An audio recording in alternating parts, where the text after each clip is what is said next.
આજે આપણે બનાવીશું અળવીના પાનના પાતરા।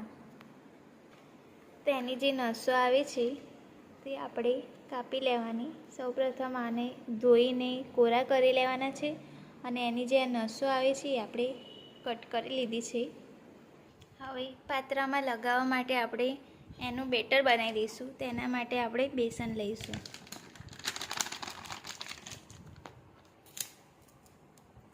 બેસનમાં આપણે મરચું નાખીશું, ધાણા જીરું પાવડર નાખીશું, હળદર નાખીશું અને અજમો નાખીશું। પછી સ્વાદ પ્રમાણે મીઠું નાખી દઈશું।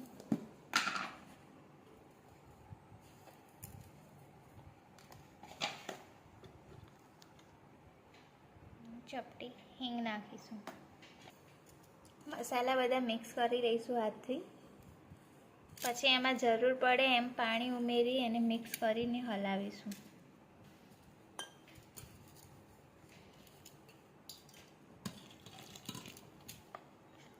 આ આપણું બેટર બનીને તૈયાર છે। આ રીતે આપણું બેટર રાખીશું, બહુ પતલું એ નહીં અને બહુ જાડું પણ નહીં। આ રીતે આપણે પાનને ઉપર આપણે બેટર લગાવી દઈશું।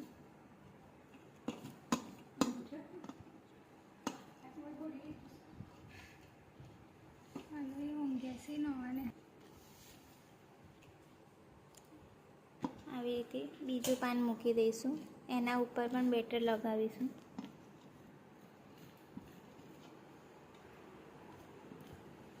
ત્રીજું પાન પણ આવી રીતે મૂકીને આપણે બેટર લગાવી દઈશું।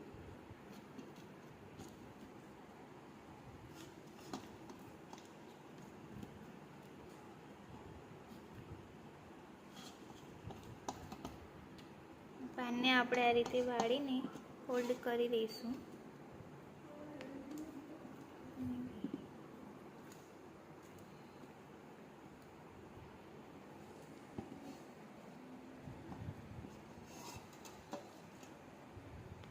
આ રીતે બધા પાન આપણે બેટર લગાવીને ફોલ્ડ કરી દઈશું। જુઓ, આ રીતે આપણે બધા પાનના બીડા વાળીને બધા તૈયાર છે। અને આ રીતે આપણે કુકરમાં પાણી ગરમ કરવા મૂક્યું હતું તેમાં મૂકી દઈશું બફાવા માટે। આ રીતે આપણે જાળીવાળું ડીશ જે આવે છે એ મૂકી દઈશું, એમાં તેલ લગાવી દઈશું।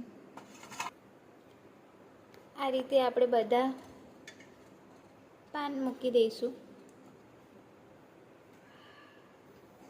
બધા પાત્રા આપણે આ રીતે મૂકીને 15 મિનિટ માટે સ્ટીમ કરી લઈશું। મિનિટ બાદ આપણે કુકર ખોલી દઈશું અને સરસ બફાઈ ગયા છે, એનો કલર બદલાઈ જશે। બધા પાત્રા આ રીતે આપણે કટિંગ કરી લઈશું। આ રીતે આપણે બધા પાત્રા કટિંગ કરી લીધા છે। આપણે કઢાઈ મૂકી દઈશું વઘાર માટે।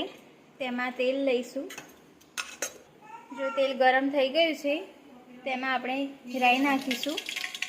રાઈ તતળી જાય એટલે એમાં જીરું નાખીશું।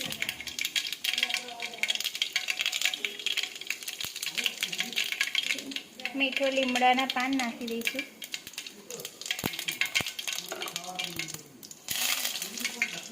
ચપટી હિંગ નાખીશું અને તલ નાખી દઈશું। તલ નાખી ફૂટી ગયા એટલે આપણે પાત્રા નાખી દઈશું। થોડીક આપણે ટેસ્ટ માટે ખાંડ નાખીશું અને એને ખટમીઠા કરવા માટે લીંબુ નીચોવી દઈશું। હવે એને સારી રીતે આપણે બધું મિક્સ કરી લઈશું। તો આ રીતે આપણા પાતરા એકદમ ટેસ્ટી અને યમ્મી રેડી છે। તેને સર્વ કરીને તૈયાર છે।